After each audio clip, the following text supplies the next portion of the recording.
윌리엄 로라는 분이 경건하고 거룩한 삶으로의 진지한 초대라는 책에서 그리스도인들에게 한 가지 질문을 하고 있습니다. 그 질문이 뭐냐면, 왜 그토록 많은 그리스도인들이 자신이 믿는다고 하는 원리와 상반되는 삶을 살고 있는가? 여러분, 왜 그렇다고 생각하십니까? 저는 이 질문을 이렇게 좀 바꿔봤어요. 왜 믿음이 삶에서 나타나지 않을까? 오늘 설교 제목이잖아요. 늘 목사로서 고민하는 게 바로 이거예요.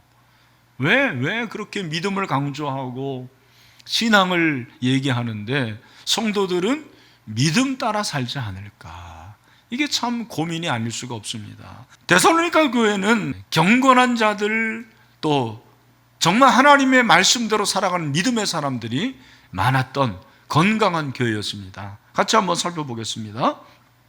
먼저 데살로니가 전후서는 주 51년경에 바울이 쓴 서신서예요. 바울 서신인데 1절에 보니까 바울과 실로아노와 디모데는 하나님 아버지와 주 예수 그리스도 안에 있는 데살로니가 안에 교회에 편지하노니 은혜와 평강이 너희에게 있을지어다. 항상 은혜와 평강으로 인사를 하죠. 4절에 보니까 그 중에 어떤 사람 곧 경건한 헬라인의 큰 무리와 적지 않은 귀부인도 권함을 받고 바울과 실라를 따르나. 예수님이 그리스도라는 복음을 전했을 때 데살로니가의 많은 헬라인들이 예수를 믿게 됐어요. 그리고 그 중에는 귀부인들도 있었습니다. 아마 이들이 데살로니가 교회의 설립 교인들이 아닌가 생각을 합니다. 그런데 여러분, 바울이 데살로니가에서 복음을 전하다가 또 쫓겨나서 아까 여러분들이 보신 지도에 베레아가 나오는데 베레아로 갑니다. 그리고 그 후에 한 1년 정도 있다가 데살로니가 교인들이 박해를 심하게 받고 있다라는 소문을 들어요. 그랬을 때 바울의 마음이 노심초사하죠. 야, 신앙을 잘 지키는가? 이들이 믿음을 버리지는 않는가? 그런 가운데서 그들이 박해 가운데서도 믿음을 잘 지킨다라는 그런 소문을 듣고 감사해서 이 편지를 쓰는 거예요. 이 2절을 보면 바로 감사가 나오죠. 우리 2절 말씀을 크게 한번 읽어보도록 하겠습니다. 시작. 우리가 너희 모두로 말미암아 항상 하나님께 감사하며 기도할 때에 너희를 기억함은. 아멘. 여기 보니까 우리가 너희 모두로 말미암아, 데살로니가 교인들로 말미암아 하나님께 감사하며 기도하는데 언제 감사하며 기도합니까? 항상이라고 그랬어요. 저는 이 항상이라는 단어가 마음에 와닿았습니다. 바울이 1장 이전에서 데살로니가 교인들을 생각할 때 감사하는데요, 언제까지 감사하냐면 3장 갈 때까지 감사해요. 계속 감사하는 거예요. 야, 나는 너희들을 생각할 때마다 감사하다.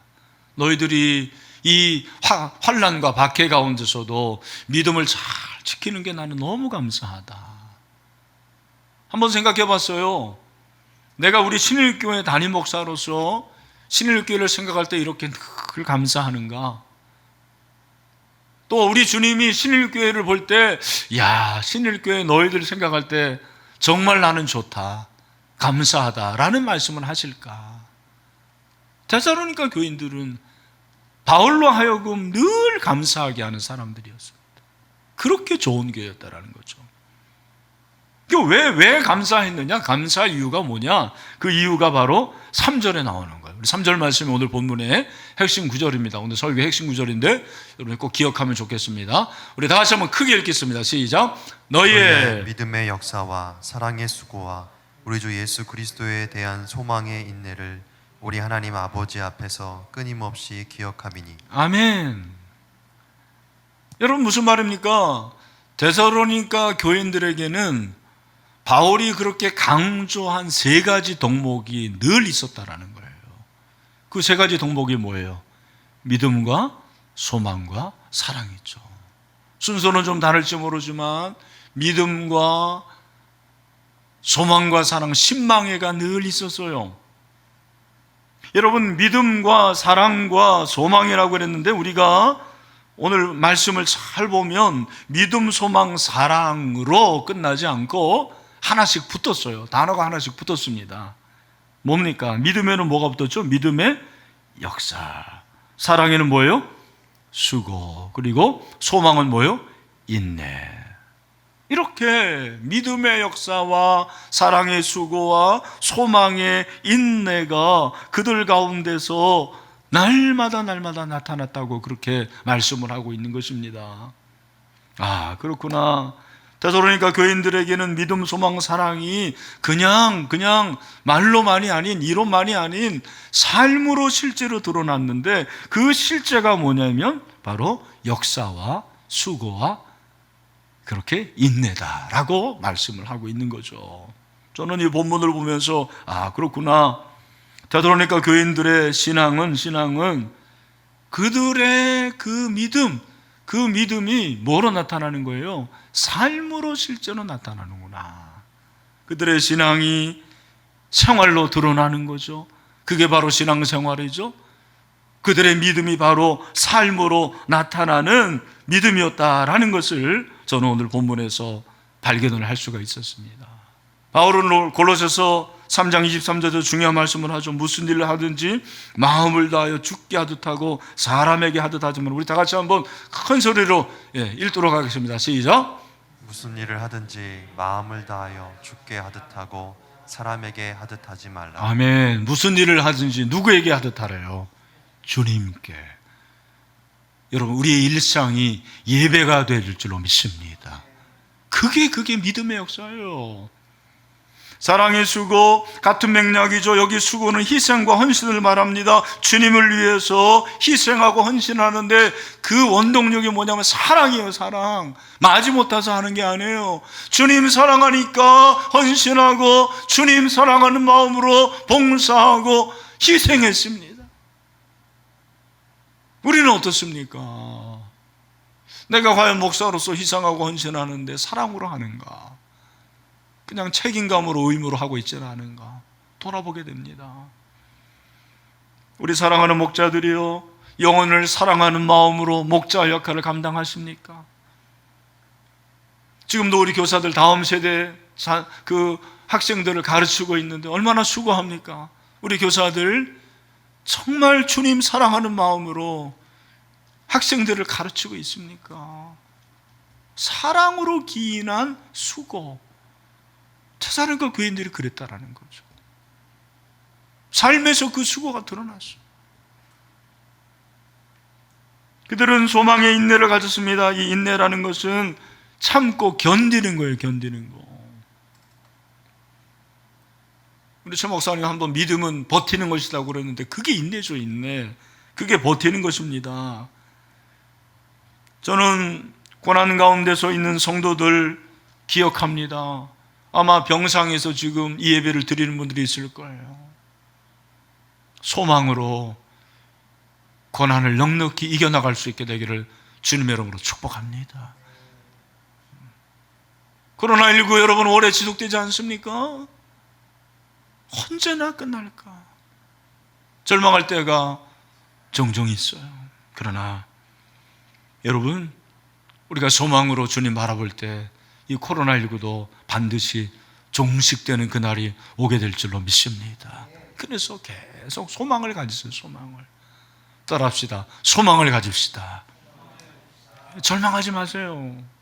절망해가지고 좋을 일이 하나도 없어요. 끝까지 소망을 가지는 것입니다. 결국 데살로니가 교인들은 믿음의 역사와 사랑의 수고와 소망의 인내가 삶에서 여실히 드러났어요. 그 말은 그들의 삶에서 믿음과 소망의 그리고 사랑의 이야기들이 많았다라는 거죠. 데살로니가 교인들이 이렇게 풍성한 삶의 수들이 생기니까 그들이요 정말 새로운 변화가 일어나는데, 그게 뭐냐면 온전한 제자가 되는 거예요. 오늘 본문에 여러분 제자라는 단어가 어디 있어요? 안 나오죠. 그런데 제자라는 또 다른 단어가 나오는데 그게 뭐냐면 6절 보세요. 여기 보니까 뭐라고 그랬어요? 6절을 같이 한번 읽어보겠습니다. 시작. 또 너희는 많은 환난 가운데서 성령의 기쁨으로 말씀을 받아 우리와 주를 본받은 자가 어떤 사람이 되었대요? 본받은 자. 여러분 바울 서신에는 제자라는 단어가 안 나와요. 그런데 제자라는 단어를 대치할 수 있는 단어가 나오는데 그게 뭐냐면 예수님을 본받는 자. 이 본받는다라는 것은 모방한다라는 거예요. 따라한다라는 거예요. 제자는 스승을 따라하는 자예요. 예수님을 따라하는 자예요. 그들이 그렇게 믿음의 역사와 사랑의 수고와 소망의 인내를 가지고 삶에서 믿음이 나타나니까 그들이 예수님을 닮아가는 거예요. 7절에 보니까 뭐라고 그랬죠? 그러므로 너희가 마게도냐와 아가에 있는 모든 믿는 자의 본이 되었대. 이 본이 바로 모델이에요. 모델. 여러분, 제자 훈련을 하는 이유는, 받는 이유는 주님을 본받는 자, 따르는 자가 되기 위함이거든요. 이권희 목사가 주님을 따르는 자가 돼야 돼요. 주님을 본받는 자가 돼야 돼요. 내 모습을 보고 여러분들이 사실은 예수님을 생각할 수 있어야 되는 거죠. 여러분의 모습을 보고 주변의 사람들, 여러분의 가족들이 당신 제자 훈련 받으니까 진짜 예수님 닮아가는 것 같아. 그런 말을 들을 수 있어야 돼요. 여러분, 그렇다면 왜 데살로니가 교회는 이렇게 믿음이 삶에서 나타나고 본이 되고 또 소문이 나는 그런 교회였는데 왜 우리 교회는 그렇지 못할까? 왜 우리는 데살로니가 교인들처럼 삶에서 믿음이 나타나지 않을까? 여러분, 그 질문을 제가 했잖아요. 그 이유가 무엇입니까? 제가 아까 그 말씀을 드렸는데 로라는 사람이 질문을 했습니다. 왜 그토록 많은 그리스도인들이 자신이 믿는 데 가까운 원리와 상반되는 삶을 살고 있는가? 거기에 대해서 그는 중요한 걸 말하고 있습니다. 그게 뭐냐면 그리스도인들의 삶에서 믿음대로 살겠다는 의향을 충분히 품은 적이 없기 때문이라 그렇게 지적을 합니다. 여러분, 중요한 게 있습니다. 여러분들이 정말 내 삶에서 예수 그리스도의 모습이 나타나기를 원하고 믿음의 삶이 나타나기를 원한다면 마음을 잘 먹어야 돼요. 그렇죠? 그걸 우리에게 말씀하고 있는 것입니다. 그래서 저는 어떻게 하면 예수 그리스도의 모습이 우리의 삶에서 나타날까? 다시 말해서 왜 예수 그리스도의 모습이 나타나지 않을까? 그런 질문을 해봤습니다. 저는 두 가지 이유를 좀 말씀을 드리고 싶은데 첫 번째는 뭐냐면 우리의 믿음이 거듭나지 않은 믿음에서 그래요. 다시 말해서 거짓된 믿음일 수가 있다는 것이죠. 여러분, 5절을 보면 뭐라고 했습니까? 5절에 이는 우리 복음이 너희에게 말로만 이른 것이 아니라 또한 능력과 성령과 큰 확신으로 된 것이라 그러잖아요. 그들이 예수님 믿은 건 말로만이 아니에요. 성령, 능력, 큰 확신 같은 거죠. 세트예요. 우리는 믿음을 그냥 입으로 고백하면 되는 걸로 생각해요. 그죠? 사람이 마음으로 믿어 의에 이르고 입으로 시인하여 구원에 이른다. 예수님이 내 인생에 구세주십니다. 그렇게 입으로만 하면 구원받은 줄로 생각해요. 물론 성경은 그렇게 말해요. 여러분, 아셔야 될 것은 내가 신앙을 고백하고 구원의 확신을 간 것과 거듭난 건 달라요. 잘 들어야 됩니다.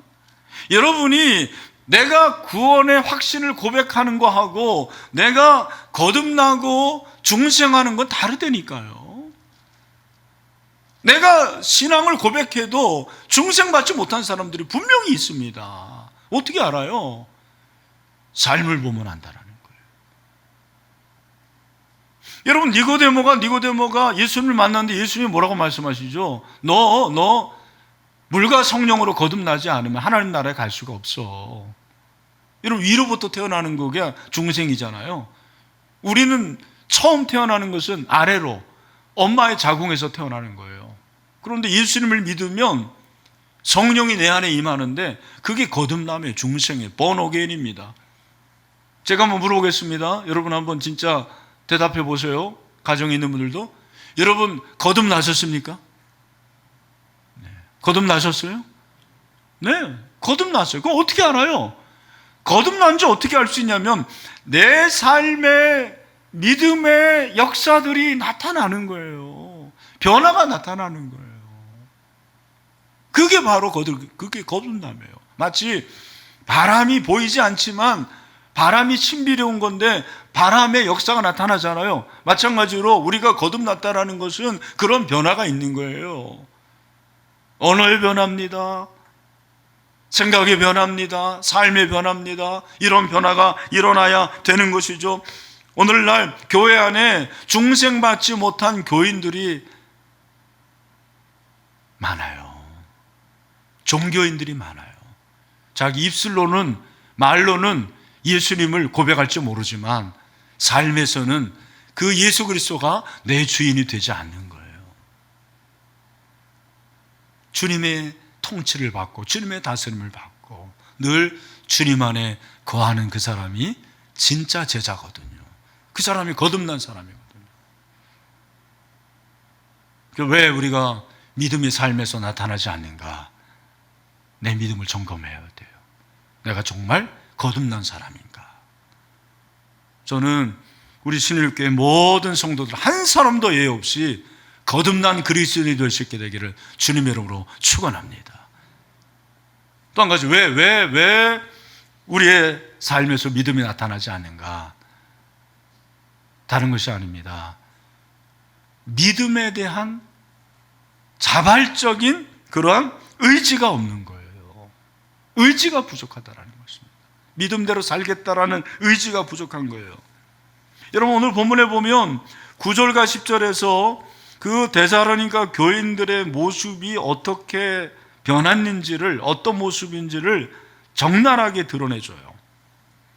9절에 보니까 그들이 우리에 대해 스스로 말하기를 우리가 어떻게 너희 가운데 들어갔는지와 너희가 어떻게 우상을 버리고, 이 버리고에 여러분들이 표시를 하십시오. 동사죠. 그 다음에 두 번째는 하나님께로 돌아와서, 이게 두 번째 동사예요. 버리고 돌아오고 살아계시고 참되신 하나님을 섬기는지와, 세 번째 동사는 섬김이에요. 네 번째는 또 죽은 자들 가운데서 다시 살리신 그의 아들이 하늘로부터 강림하실 것을 너희가 어떻게 기다리는지를 말하니. 이 네 가지예요.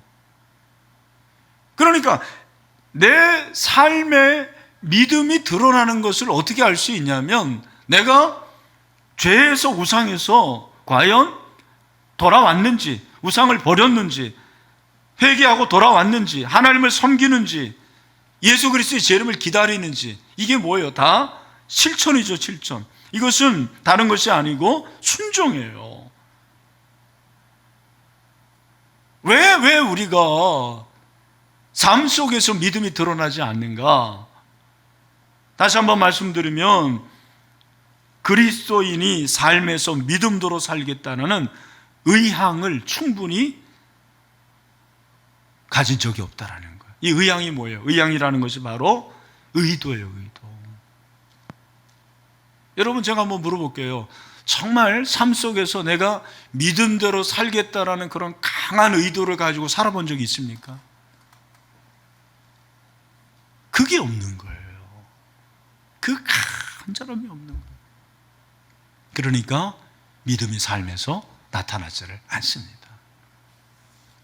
여러분, 아까 제가 말씀드린 윌리엄 로라는 사람이 그래서 이러한 예를 한번 듭니다. 그리스도인 남성이 사회생활에서는 욕을 하면서도 교회에서는 그렇지 않은 이유가 무엇인가? 이 미국 사람들 보면 욕을 많이 하거든요. 아시죠? 이원론이죠.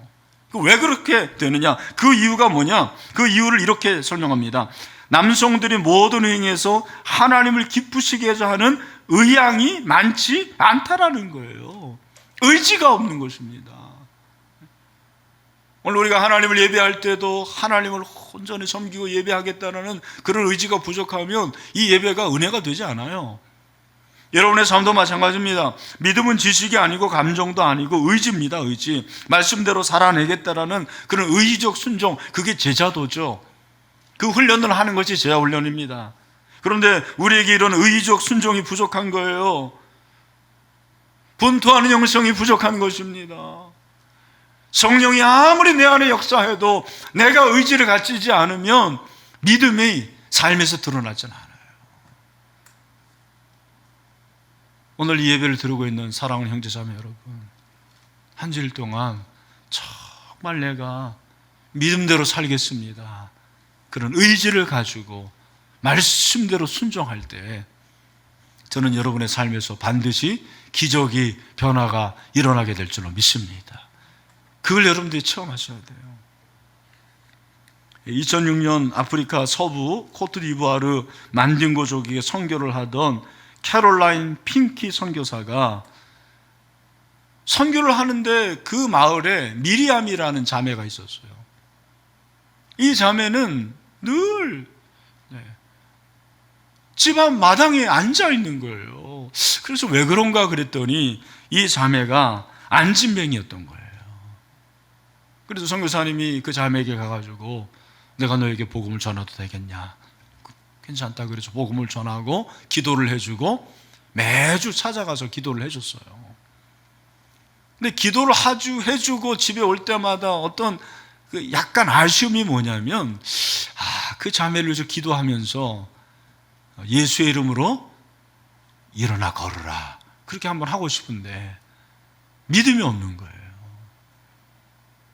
그렇게 고민하던 가운데 어느 날 말씀을 묵상하는데 마태복음 17장 20절에서 이르시되 너희 믿음이 작은 까닭이니라 진실로 너에게 이르노니 만일 너희에게 믿음이 겨자씨 한 알만큼만 있어도 이 산을 명하여 여기서 저기로 옮겨지라 하면 옮겨질 것이요 또 너희가 못할 것이 없으리라. 이 말씀이 이 선교사님을 사로잡았어요.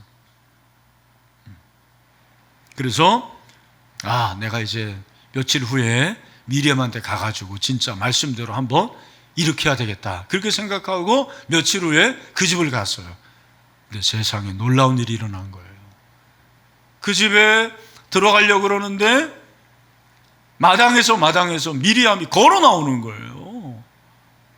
여러분 놀랍지 않습니까? 너무 기뻐가지고 도대체 이게 무슨 일이냐고 물어봤어요. 그랬더니 미리암이 이렇게 말하는 거예요. 선교사님이 매주 찾아와 기도해 주니까 다리에 하루하루 힘이 붙더니 조금씩 걷게 되었어요. 할렐루야. 그런데 그 다음 말이 중요한 거예요. 그런데 우리 가족들이 무당이 주문을 걸었다라는 요상한 잎사귀를 가져와서 그 잎을 우린 물로 목욕을 하면 나을 거라는 거예요. 하지만 그 물에 목욕을 하고 나면 다시 힘이 빠졌어요. 그래서 지난주에 가족들에게 잎사귀는 이제 싫어, 난 예수 그리스도의 이름으로 걸을 테야 하고 말해 주었어요. 그렇게 얘기하더라는 거예요. 여러분 제가 한번 물어볼게요. 이 미리암이 걷게 된 건 선교사의 믿음으로 걸은 겁니까? 본인의 믿음으로 걸은 겁니까? 저는 두 가지 다라고 생각해요. 그 선교사님 본인이 믿음이 없었어요. 부족했어요. 그러나 그가 간절히 마음으로 기도할 때 하나님이 일하셔요. 여러분 우리가 믿음이 약해도 하나님이 일하실 때가 있잖아요. 그죠? 그냥 순종하면 되는 거거든요. 이 자매는 또한 그렇게 하나님의 뜻대로 순종했을 때 일어나 걸은 거죠. 그래서 저는 여러분 이 믿음의 역사는 성령이 100% 역사해야 되고 우리의 노력이 100% 역사할 때 믿음이 삶에서 드러나는 거거든요. 저희 사랑하는 형제자매 여러분, 말씀을 마무리하면서 우리의 믿음이 진짜 믿음이 되기를 간절히 소원합니다. 그래서 삶에서 드러나야 돼요. 이야기가 좀 돼야 돼요. 스토리가 돼야 됩니다. 그래서 우리의 믿음을 통해서 정말 하나님이 살아계시는 것을 경험하고 드러내 볼 수 있는 그럼 진짜 제자들이 다 될 수 있게 되기를 주님의 이름으로 축원합니다.